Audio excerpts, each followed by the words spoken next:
अस्सलाम नाज़रीन, प्रोग्राम खबर से खबर विद नातिया मिर्ज़ा में खुशामदीद। नाज़रीन, पंजाब में 20 नशस्तों पर ज़िमनी इंतखाबात होने जा रहे हैं और ये 20 नशस्तें वही हैं जो कि पीटीआई के मुनहरिफ अरकान जो थे उनको डीसीट करने के बाद, उसके नोटिफिकेशन के बाद ये खाली हुई थी। 25 थी, 5 का नोटिफिकेशन हो गया था जो कि मखसूस नशस्त थी ख़वातीन को लेकर। बहरहाल अभी जो इन 20 सीटों पर इलेक्शन हो जा रहे हैं, तो जो इस वक्त हमजा शहबाज साहब की वहाँ पर हुकूमत है, वो वहाँ पर वज़ीर आला हैं, उनकी हुकूमत रहेगी या नहीं रहेगी, इसका दारो मदार है इन इलेक्शन पे। और अगर ये 9 सीट्स इन 20 में से जीत जाते हैं तो फिर पंजाब में PMLN अपनी हुकूमत बरकरार रख सकेगी। लेकिन अगर वो ये 9 सीट्स नहीं जीतते और PTI 14 सीट्स जीत जाती है इन 20 में से, तो फिर पंजाब में PMLN की हुकूमत खत्म हो जाएगी और PTI एक दफा फिर से हुकूमत बना सकने में कामयाब हो जाएगी या बनाने की पोजीशन में होगी। लेकिन क्या ऐसा होगा, इसको लेकर बड़े सवालात उठाए जा रहे हैं, बड़े इल्जामात भी लगाए जा रहे हैं। इस पर भी आज के प्रोग्राम में बात करेंगे। लेकिन उसके साथ साथ एक और अहम चीज़ जो कि जब स्पीकर रूलिंग का तफसीली फैसला सुप्रीम कोर्ट से आया और एक इजाफी नोट सामने आया, उसने एक नई बहस का बाकायदा आगाज कर दिया, जिसमें कहा गया कि आर्टिकल 6 का इतलाक हो सकता है, लेकिन ये पार्लियामेंट की सवाबदीद पर उन्होंने छोड़ दिया है। जो आइन की खिलाफ वर्जी हुई या आइन को तोड़ा गया या आइन शिकनी हुई, इस पर बात हुई। IMF की किस्त भी आ रही है और पेट्रोल एक दफ़ा फिर सस्ता हो गया है। कुछ चीज़ें जो आज के प्रोग्राम में जाननी है, जो पैनलिस्ट हैं हमारे साथ, उनसे आपका तारुफ करा देती हूँ। उसके बाद अपने 5 आम सवालात अपने नाजरीन के और पैनलिस्ट के सामने रखूंगी। हमारे साथ मौजूद है चौधरी जाफर इकबाल साहब, former minister for state of maritime affairs, PMLN के सीनियर रहनुमा हैं। उसके साथ साथ हमें ज्वाइन किया है कमर दिलशाद साहब ने, former secretary election commission of Pakistan. दोनों शख्सियात का बहुत बहुत शुक्रिया प्रोग्राम में ज्वाइन करने का। PTI के हसन खावर भी शायद कुछ देर में हमारे साथ होंगे, कमिटेड तो थे, लेकिन जो इस वक्त सियासी गहमा गहमी और चूँकि आज इलेक्शन कैंपेन का लास्ट डे भी है, तमाम ही जो PMLN और PTI के रहनुमा हैं वो मैदानों में हैं। हम आज इससे पहले के प्रोग्राम में अपने गेस्ट की तरफ जाएं, जो आज के 5 अहम सवालात हैं वो मैं आपके सामने रख दूं। सवाल नंबर 1, पंजाब के ज़िमनी इंतखाबात, कांटेदार इलेक्शन मुहिम का आखिरी रोज, तख्ते पंजाब किसका? सवाल नंबर 2, तहरीक इंसाफ का बार बार ज़िमनी इंतखाबात में धांधली के खदशात का इजहार और इदारों पर संगीन इल्जामात, क्या हारने की सूरत में है ये प्लान या वाकई हकीकत पर मबनी हैं ये इल्जामात? स्पीकर रूलिंग का तफसीली फैसला, PTI के खिलाफ गद्दारी के मुकदमात के लिए कमेटी तश्कील, क्या आर्टिकल 6 का दरवाजा खोलना सियासी तौर पर दुरुस्त अमल होगा? सवाल नंबर 4, ज़िमनी इंतखाबात से 2 दिन कबल वज़ीर आज़म का पेट्रोलियम की कीमतों में कमी का ऐलान, वजह इलेक्शन हारने का खौफ या फिर वाकई आ गया है अवाम का ख्याल? सवाल नंबर 5, IMF के साथ मुआहिदा तय, महंगाई की शरह 33% तक जा पहुंची, क्या मखलूत हुकूमत की मुश्किलात कम हो सकेंगी? प्रोग्राम का बाकायदा आगाज करते हैं। हसन खावर साहब ने भी हमें ज्वाइन किया है और तमाम शख्सियात हमारे साथ है, तो ज़रा जो अपोजिशन है उसको हम पहले टाइम देते हैं। हसन खावर साहब, ज़रा ये मुझे पहले बताएगा, बल्कि मैं आप जो इमरान खान साहब आज कह रहे थे जलसे में, वो मैं चाहती हूँ कि आप भी सुन लें, पैनलिस्ट भी सुन लें, हमारे ऑडियंस भी सुन लें। इस हवाले से आगे बढ़ के बात करेंगे। इन्होंने सारे धांधली के रिकॉर्ड तोड़ देने हैं। इनको खबर मिल गई है कि सारी 20 के 20 हल्कों में तहरीक इंसाफ जीत रही है।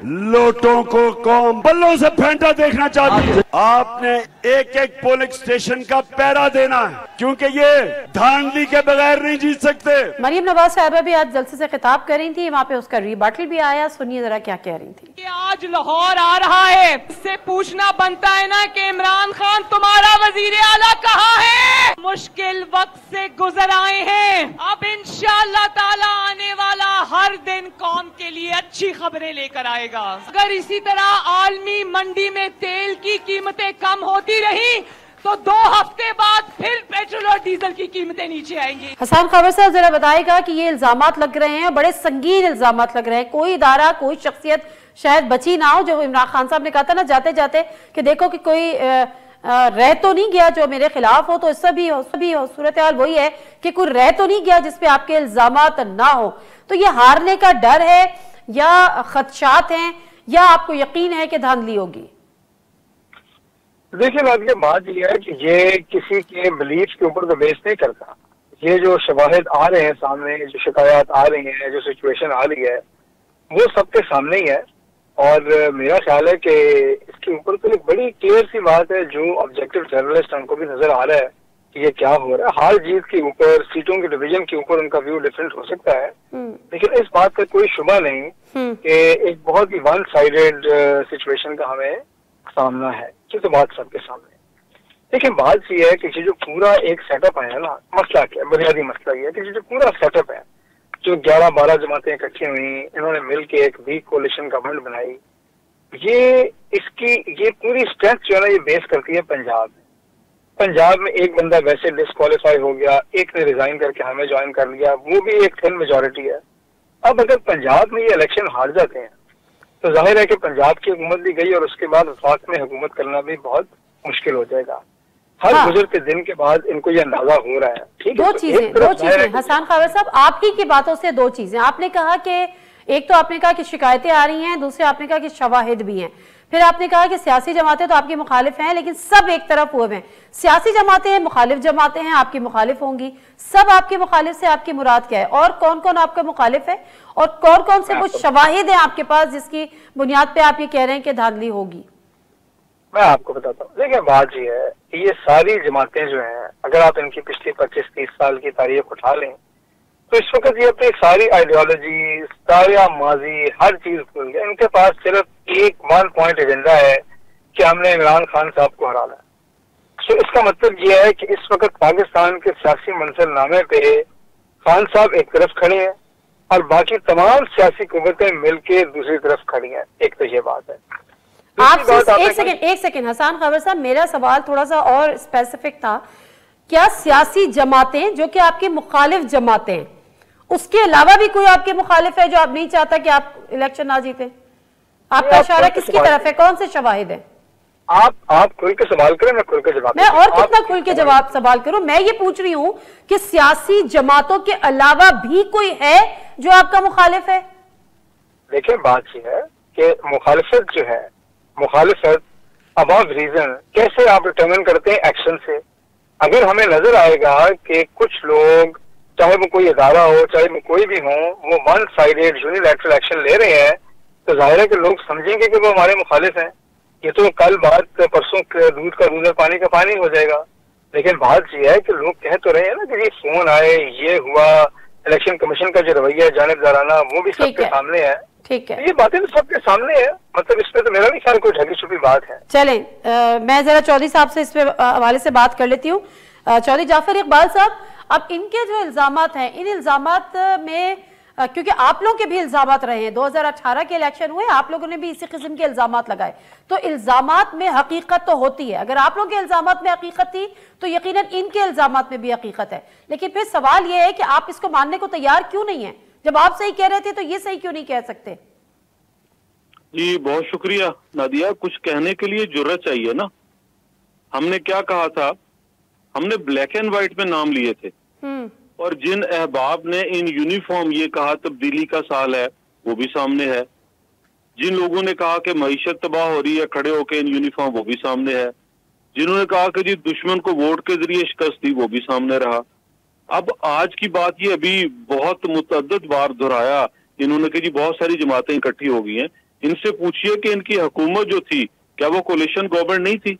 इनको झूठ बोलते हुए और गलत बात कहते हुए एक जरा बराबर झिझक और शर्म नहीं महसूस होती।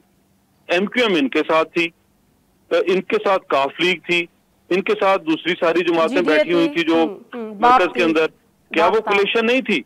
वो कोलिशन थी भाई, बनती हैं कोलिशन हुकूमतें। कोलिशन हुकूमत को आप संभाल के नहीं रख सके, आपको संभालना आता नहीं। अपनी जमात को आप संभाल के नहीं रख सके, आपको संभालना आता नहीं। अब आ जाइए ये कह रहे हैं जी हमें बहुत सारी शिकायत हैं, वन साइडेड जा रहा है। क्या वन साइडेड जा रहा है? क्या इनको पंजाब के अंदर जलसे करने की इजाजत नहीं है? क्या पंजाब हुकूमत ने इमरान खान को फुल प्रूफ सिक्योरिटी नहीं दी? क्या जलसा गाहें जहां जहां बनाई वहां इंतजामात में कोई दिक्कत आई? झंडा लगाने में, नारा लहराने में, वोट मांगने में क्या हुआ? फिर ये बुखलाए हुए क्यों हैं? खान साहब क्यों स्टेज पे खड़े होके कभी कहते हैं कि जनाब आप पहरा दीजिएगा? पहरा तो चौधरी साहब, अगर ये कहते हैं कि इनके उम्मीदवारों को या इनके वोटर्स को कॉल्स आ रही हैं, इलेक्शन कमीशन पे इल्जामात लगा रहे हैं, दीगर इदारों पे इल्जामात लगा रहे हैं, देखिए तो नबिया, इलेक्शन कमीशन किसी को कॉल्स नहीं करता, ये गलत बात है। अगर इनको वोटर लिस्टें नहीं मिली, अगर इनके फॉर्म वसूल नहीं किए गए, अगर पोलिंग स्कीम कहीं गलत है, कोई बताए ना कहाँ एतराज है, कहीं कोई एतराज नहीं है। ये अभी कल की बात है, इमरान खान साहब जंग आए थे, मैं जंग हूँ पिछले 20-22 दिनों से PP 127 और 125 में, जरा बता दें कि इनके उम्मीदवार को कहाँ दिक्कत आई है, मैं वो सहूलत दिलवा देता हूँ जहाँ फेयर एंड फ्री इलेक्शन बड़ी अच्छी बात है, बड़ी अच्छी बात है। अपनी देखिए, ये जिसको वसीम अकरम प्लस कहते थे और फरमाते थे कि जी उसकी कारकर्दगी लोगों को नजर नहीं आती, तो अब लाए ना मैदान में। मैं कारकुन नवाज शरीफ का, मैं बैठा हूँ जंग में आके, उस्मान गुजार साहब आप कम से कम जंग के इनके उम्मीदवार को फैसिलिटेट करने को तैयार हैं, ठीक है? इनके वुज़रा कहाँ हैं? इन्होंने 3.5 साल तबाही मचाई है, आज बुखलाए हुए हैं, बात करनी नहीं आती। चले मैं इस पे आगे बात करती हूं, चौधरी साहब स्टेज पे, ठीक है, सुन लीजिए ना जी, सुन लीजिए। इमरान खान साहब ने किसी स्टेज के ऊपर खड़े होके पंजाब के किसी एक प्रोजेक्ट या वफाक के प्रोजेक्ट का जिक्र किया हो, कोई बिजली का कारखाना नया लगाया हो, किसी डैम की फिजिकल और उसकी फाइनेंशियल प्रोग्रेस बता दें कि इतने अरब इस पे खर्च किए। हाँ, वो डैम बाबा ने इकट्ठे किए थे अरबों रुपए, इमरान और वो ले गए और खा गए। वैलिड क्वेश्चन है, ये हसन खबर साहब से पूछ लेंगे कि परफॉर्मेंस पे बात क्यों नहीं हो रही। मैं हसन खबर साहब से पूछूंगी, लेकिन उससे पहले सर कमर दिलशाद साहब, कुछ इदारों पे तो सभी इदारों पे इल्जामात लग रहे हैं, लेकिन कुछ से हम सवाल कर सकते हैं, कुछ से मुतालिक सवाल डायरेक्टली नहीं कर सकते, आप भी समझते हैं। और लेकिन जो इलेक्शन कमीशन पर इमरान खान साहब इल्जामात लगा रहे हैं, बड़े खुले लफ्जों में बाकायदा नाम लेके चीफ इलेक्शन कमीशन का, उनको कह रहे हैं कि जी आप किन किन से मुलाकातें कर रहे हैं, आपका रोल बड़ा सस्पिशियस है, बाइस्ड है। तो ये रोल और ये जब इल्जामात, इसके बाद फिर इलेक्शन कमीशन के पास क्या कोई ऑप्शंस रह जाते हैं कि वो इनके खिलाफ एक्शंस ले? और इस किस्म के जो इल्जामात लग रहे हैं, तो इलेक्शन साफ और शफाफ कैसे हो पाएंगे? सबसे बड़ी अहम बात यह है कि अगर प्राइम मिनिस्टर, हमारे साबिक प्राइम मिनिस्टर इमरान खान साहब को चीफ इलेक्शन कमीशन के बारे में तफाजात हैं या उन पर एतराज़ात कर रहे हैं, तो उसका बड़ा आसान तरीका है, आइन के आर्टिकल 209 के तहत सुप्रीम जुडिशल काउंसिल में उनके खिलाफ दरख्वास्त दे दें। बल्कि दरख्वास्त दे देनी चाहिए थी 2 महीने पहले, लेकिन वो दरख्वास्त नहीं दी गई। अब साहब सबसे बड़ी अहम बात यह है कि इतने बड़े मुल्क के वज़ीर आज़म वो रहे हैं, चीफ एग्जीक्यूटिव रहे हैं, पार्टी के चेयरमैन हैं, तो वो ये बात कहना कोई मुनासिब है कि चीफ इलेक्शन कमीशनर जाती उमरा में मरीम नवाज़ के कदमों में बैठे हुए हैं? आजकल तो ज़माना वीडियो आइडियो का ऐसा है कि कोई आदमी कोई घर, कोई ड्राइंग रूम महफूज ही नहीं है। तो अगर उनके पास ऐसी कोई वीडियो आइडियो है तो वो फिर इलेक्शन कमीशन को क्यों अपनी कौम के सामने बता दें कि ये नाम इनके हमारे पास आइडियो वीडियो आ गई है, वो जाती उम्र बैठे हुए हैं, तो उसी वक्त उनके खिलाफ एक्शन भी हो जाएगा। वो चीफ इलेक्शन कमीशन के जो मेंबर इलेक्शन कमीशन है वो भी हरकत में आ जाएंगे।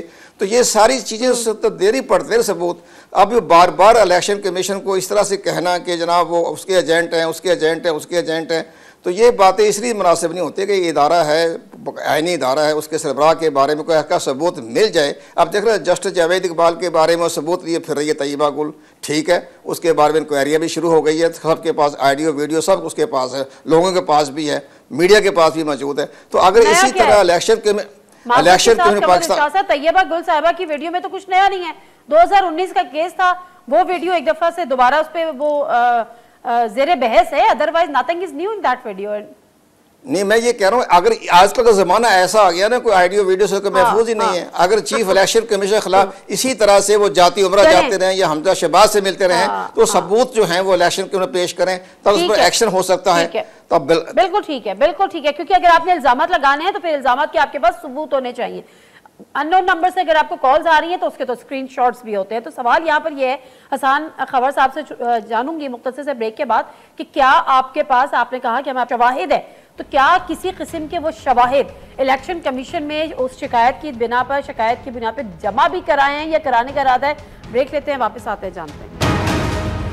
जी नज़ीर, प्रोग्राम में एक दफ़ा फिर आपको खुशामदीद कहते हैं। हसन खबर साहब, जो आप लोगों ने इल्जामात लगाए भी, आपने कहा कि आपके पास शवाहिद भी हैं, तो सवाल ये बनता है कि शवाहिद आपने इलेक्शन कमीशन में किसी शिकायत की के तौर पे जमा कराए या नहीं कराए? क्योंकि आज जब इलेक्शन कमिश्नर पंजाब, उन्होंने भी एक प्रेस कॉन्फ्रेंस की और उन्होंने कहा कि जो इल्जामात लगाए हैं खान साहब ने या PTI ने कि मिस्टर एक्स और मिस्टर वाई, उन्होंने कहा मैं तो इस बारे में कुछ भी नहीं जानता।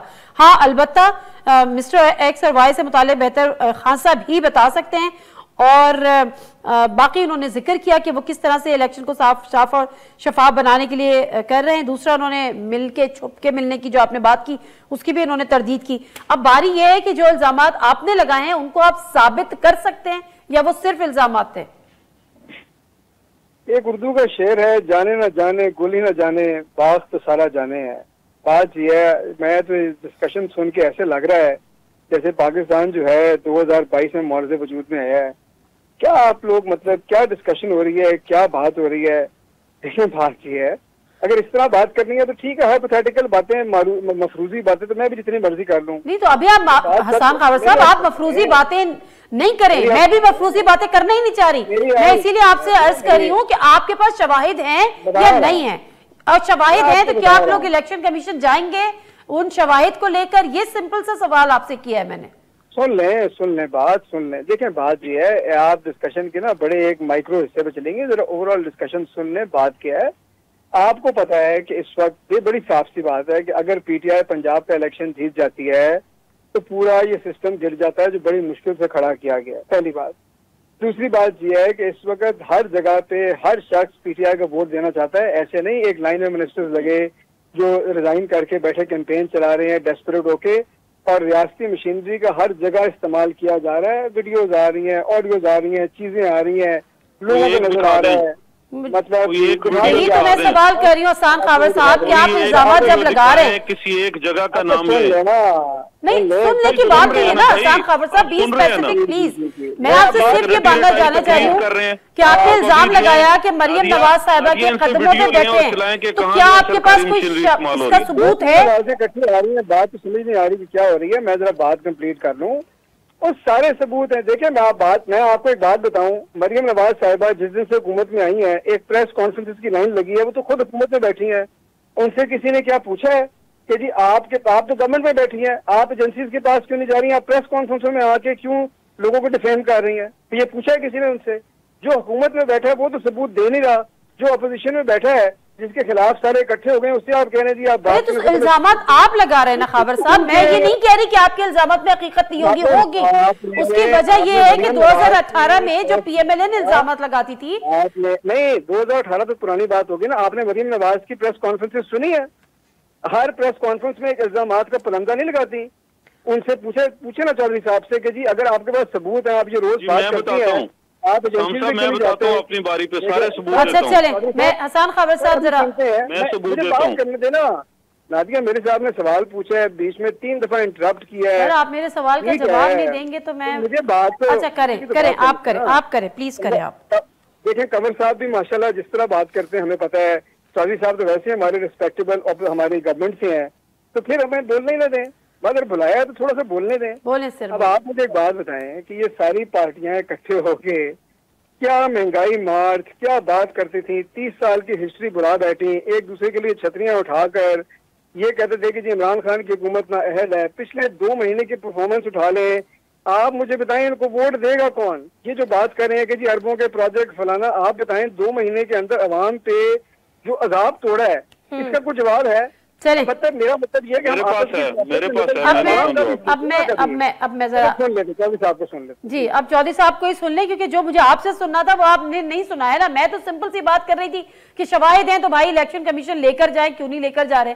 सिर्फ इल्जाम लगाना फिर वो बात फिर यही हो जाती है कि फिर साबित नहीं हो पाती। बट एनी वेज चौधरी साहब, अगर हमें सिस्टम पे एतबार होगा तो हम बिल्कुल जाएंगे, वरना चौधरी साहब इनके इल्जाम आपने सुन लिए हैं। वो कहते हैं कि जी हमारे पास गोली क्या है वो पता नहीं, बाप को सारा जाने हैं। अगर इदारों पे ट्रस्ट ही नहीं होगा तो नकार खाने में तूती की आवाज किससे सुननी है? ओके, इनको इदारों पे ट्रस्ट भी नहीं है। ठीक है, बिल्कुल ठीक है, बिल्कुल ठीक है। चौधरी साहब जी, हमने मरियम बीबी ने जो जो इल्जामात लगाए ये कह रहे हैं वो इल्जाम नहीं है, वो सारी हकीकत है। हम कहते हैं ये चोर है, उसकी मेरे पास दलील है।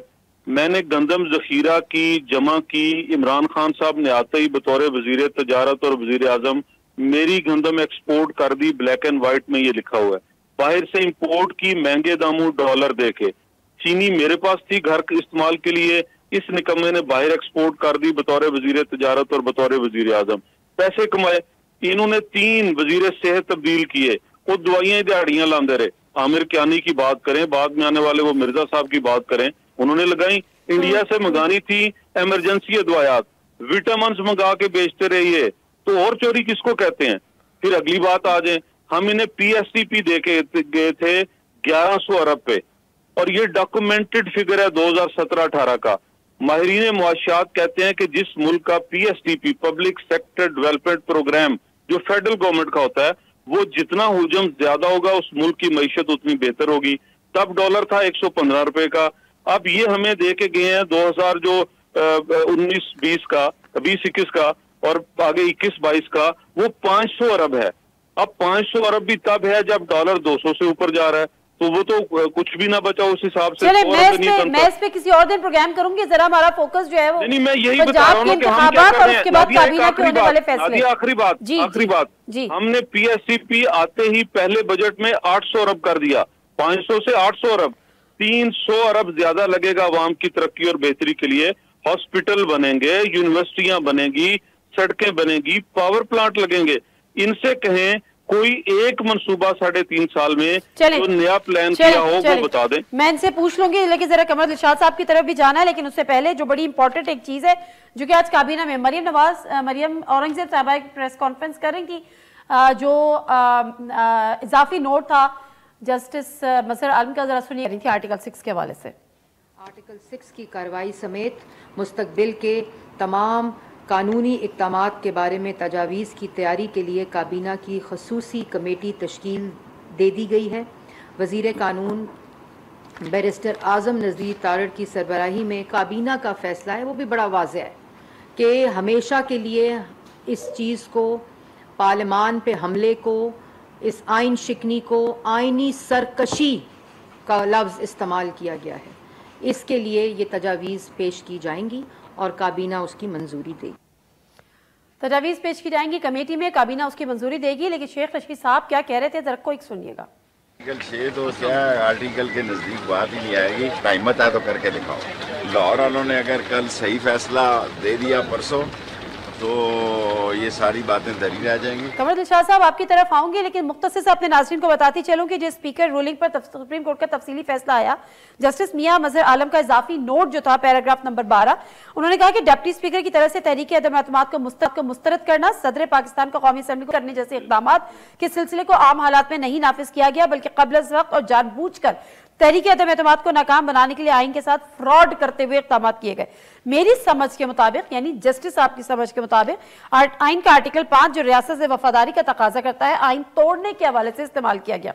बताए गए इक़दाम आर्टिकल 6 के नफाज के मतवाजी हैं, लेकिन यह अरकान असेंबली पर छोड़ा जाता है कि क्या वो ऐसे गैर आइनी इक़दाम का रास्ता बंद करते हैं या मुस्तकबिल में ऐसे गैर आइनी इक़दाम को रोकने के लिए कोई मुनासिब इक़दाम उठाते हैं।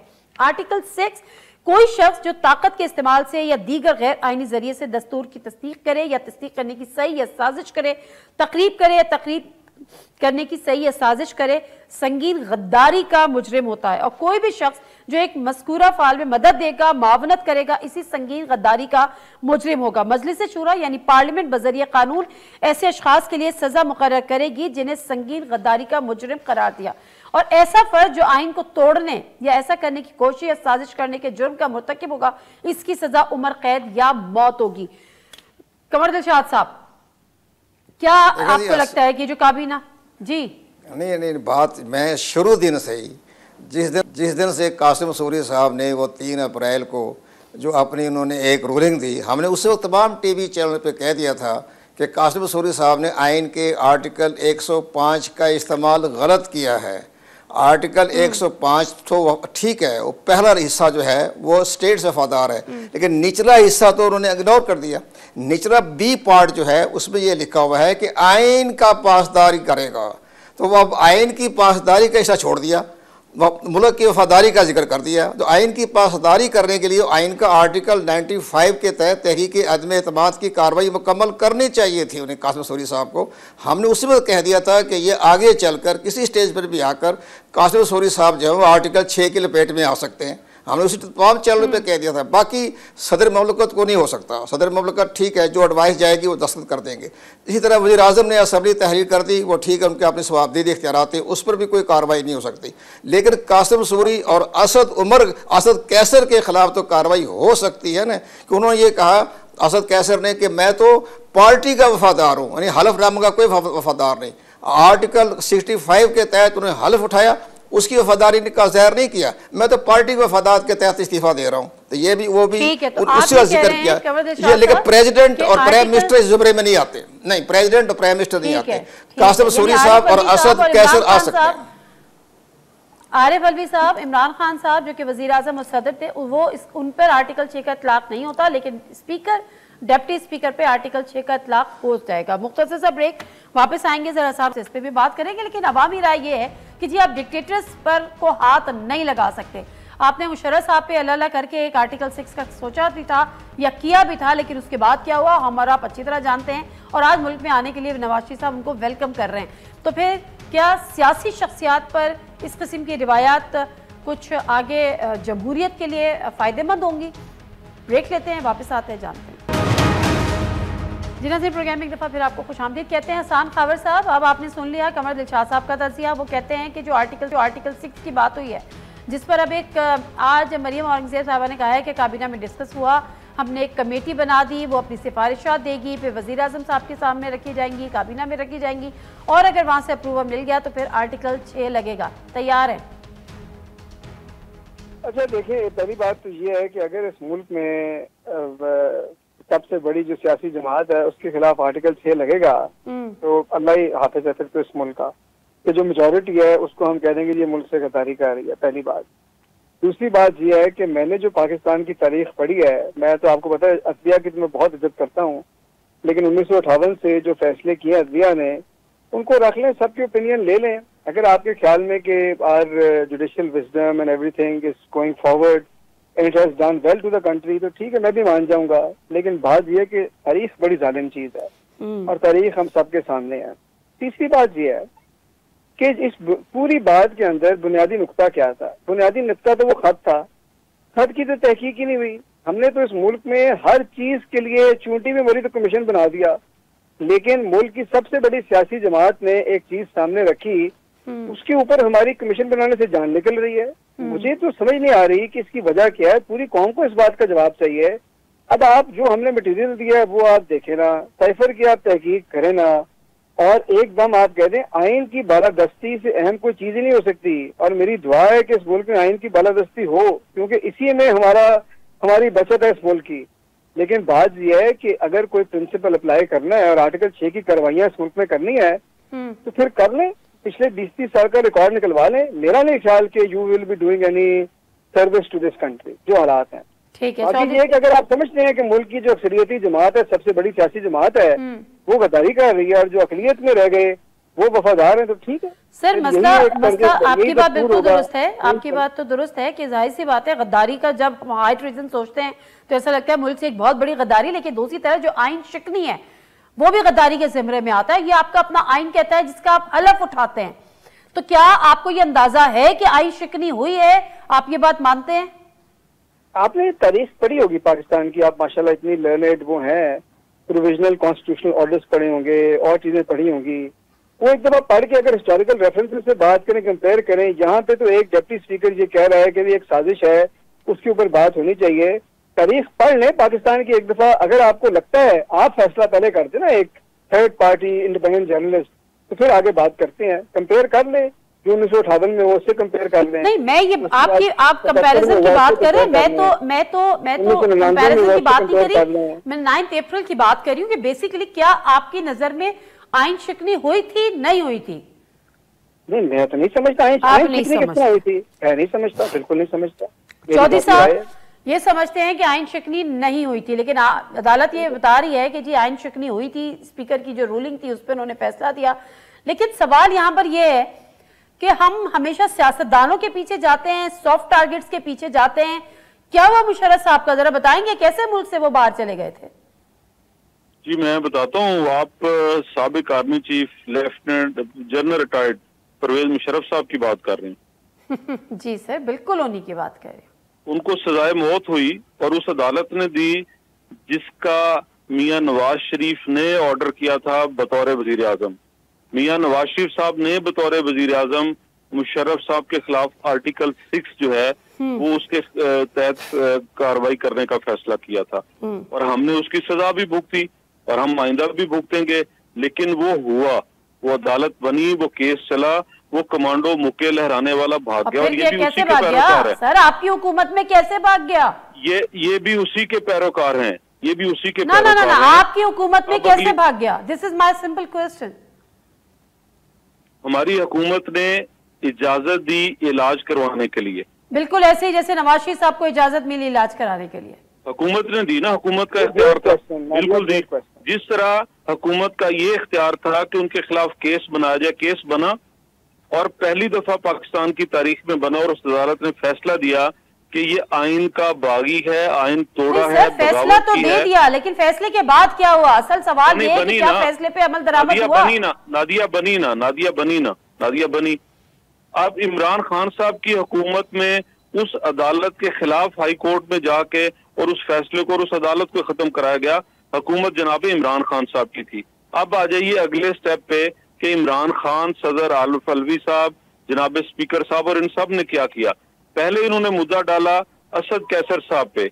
आखिरी दिन उनकी हालत ये थी, वो गालियां दे रहे थे। किसको दे रहे थे ये नहीं पता, उनको प्रेशराइज करने वालों को दे रहे थे, उन्हें यहाँ तक पहुंचाने वालों को दे रहे थे, उनसे गैर आईनी इकदाम कराने वालों को दे रहे थे। बहरहाल मैंने असेंबली में खुद सुना उन्हें गालियां देते हुए। उसके बाद उन्होंने उसकी माजरत भी की, जिसको वो दे रहे थे उससे उन्होंने पर्सनली माजरत भी की। तो कोई जुर्म करके उसकी माजरत नहीं, वो स्पीकर थे और स्पीकर जो है वो सदर पाकिस्तान के बाद अहम तरीन ओहदा है, आईनी ओहदा है। और फिर वो मुद्दा डाला गया कासिम सूरी साहब पे, उन्होंने निभाया, आइन की खिलाफ वर्जी की। इस पे तो कोई दूसरी राय नहीं है। और अभी साफ फरमा रहे थे, आपने अदालती निजाम देखा, जब ये अदालतें फैसले करती हैं तो ये बगलें बजाते हैं। अब अदालत ने कहा भाई आप गद्दार हैं तो जरा गद्दारी कबूल कीजिए। आप क्यों नहीं कबूल करते? सदर आरिफ अलवी को इस्तीफा देना चाहिए था, इमरान खान को स्टेज पे जाके अगली तकरीरें नहीं करनी चाहिए थी, जिसे सुप्रीम कोर्ट गद्दार कह रहा है, आइन का गद्दार कह रहा है। अब आपके इरादे क्या हैं सर जी चौधरी साहब? अब आप अपने इरादे बता दें। देखें मैं नादिया, मैं अपनी और आपकी बात करूं तो मेरा मुहाफिज इन सब से हमें कौन बचाता है? आईने पाकिस्तान बचाता है ना। वो आईने पाकिस्तान का मैं वारिस हूँ, आप वारिस हैं। ये तो ताकतवर लोग हैं, इनके तो बहुत सारे मतलब वो हैं, जराए वसाइल सारा कुछ, तो मुझे और आपको वही तहफ़्फ़ुज़ देता है। मेरी बतौर पाकिस्तानी यही ख्वाहिश है कि जो आइन से बगावत करे उसे सजाए मौत दी जाए। और हुकूमत ने ये फैसला किया। ये बात कर रहे थे कि जी वो साइबर जो आया था, वो लेटर आया था, वो चिट्ठी आई थी, भाई आपकी हुकूमत में आई थी, कुछ शर्म करें। वजीर आजम लेता उस वक्त जो है एहतमाम करता। अच्छा।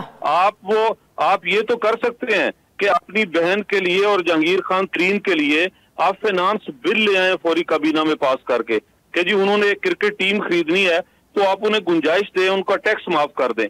और आपको 3 महीने ये होश नहीं आई कि आप उस साइबर के मुताबिक केस बनाते हैं। एक सेकंड, ये इंपॉर्टेंट चीज है। मुझे जरा कमरुद्दीन शाह साहब की इस पे राय जरूरी है। तो कमरुद्दीन शाह साहब कि शायद आप वजीर आजम था, एक बात करना चाह रहा हूँ, अगर आइन शिकनी ढूंढनी है ना तो वो आइन शिकनी अगर आप सिंध हाउस से देखना शुरू करेंगी और उस शख्स को देखेंगी जो अदालत से बीमारी की छुट्टी लेके लंदन गया था, बेटी छुट्टी लेके उसकी तीमारदारी करने गवर्नमेंट को गिराने लग गए।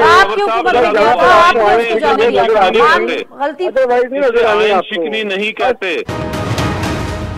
कमरुद्दीन शाह साहब, जो सुप्रीम कोर्ट का फैसला आया उस पर इमरान खान साहब ने दुख का इजहार भी किया। वो कहते हैं कि जी जो असल में साइफर था उसकी तहकीकात ही नहीं हुई और उन्होंने कहा कि जज साहब को पता कराना चाहिए कि वो किसको एड्रेस उसमें किया गया था, किसके नाम था। तो आपको लगता है कि इस वक्त बहुत जरूरी है कि उसकी इन्वेस्टिगेशन या एक जुडिशियल कमीशन जो सदर ने लिखा हुआ है वो हो, ताकि एक दफा क्लैरिटी हो ना। मतलब ये कह देना कि साजिश हुई नहीं हुई, ये तो फिर एक ऐसा ना खत्म होने वाला बयानिया है जो दोनों पार्टीज का चलता रहेगा। सुप्रीम कोर्ट ऑफ पाकिस्तान ने बड़े तारीखी फैसले में अपने हुकूमत, उस वक्त की हुकूमत पर अदम एतमाद कर दिया और उन्होंने साबित कर दिया कि उन्होंने आयन शिकनी की है। अब आयन शिकनी की आगे तारीफ होती है, वो आर्टिकल 6 में आते हैं कि नहीं आते, लेकिन आयन शिकनी तो हो गई है। उस आयन शिकनी को रोकने के लिए ज़रूरी है कि जनाब जो कमेटी बन गई है वो कमेटी फैसला करेगी कि आयन शिकनी का जो जवाज कहाँ तक जाता है, आर्टिकल 6 कहाँ तक जाता है। लेकिन इसके बाद साथ साथ एक बड़ा अहम फैसला आने वाला नादिया, वो है ममनुआ फंडिंग केस के बारे में। वो सुप्रीम कोर्ट ऑफ पाकिस्तान से भी ज़्यादा अहमियत का हामिल होगा, जो कि चंद रोज़ में इस इलेक्शन के बाद जो है वो मुतवक्को किया जा रहा है। वो बहुत बड़ा इंपॉर्टेंट है, जिसके बारे में चीफ इलेक्शन कमीशन पर बहुत दबाव डाला जा रहा है, धमकियाँ दी जा रही है। अब उनकी सिक्योरिटी बड़ी हाई कर दी गई है, हाई प्रोफाइल की सिक्योरिटी हो गई है। ये सारे मामला पाकिस्तान बड़े शदीद आईनी और कानूनी बुरहान में मुब्तला होता जा रहा है। तो ये स्टेप बाय स्टेप सब मामले जाएंगे, लेकिन सबसे बड़ा फैसला 17 जुलाई को होना है कि आइंदा मुस्तकबिल में क्या होने वाला है। 17 जुलाई को फैसला होना है जब पंजाब में ज़िमनी इंतखाबात होंगे, और ये यकीनन बड़ी फैसला है। तो चौधरी जाफर इकबाल साहब, हसन खावर साहब, मैं आपकी तरफ भी आती हूँ, लेकिन चौधरी साहब ये जो वज़ीर आज़म ने पेट्रोलियम मसनूआत की कीमतों में कमी की है, 100 रुपये इजाफा करके 18 रुपये की कमी, आप समझते हैं कि आपको लगता है कि ये किसी किस्म का अवाम को रिलीफ है या एक पॉलिटिकल स्टंट है, क्योंकि इलेक्शंस होने जा रहे हैं, कैंपेन का हिस्सा है? क्या रिलीफ मिलेगा इससे 100 रुपये बढ़ा के 18 रुपये? देखें इमरान खान साहब जो मंशूर दे के कौम को आए थे, अगर उस पर अमल करते तो वो कोई ममनुआ तो नहीं है ना, करना चाहिए था। आप कहें कि ये पॉलिटिकल स्टंट है वोट लेने के लिए, भाई वोट लेने के लिए करते हैं ना।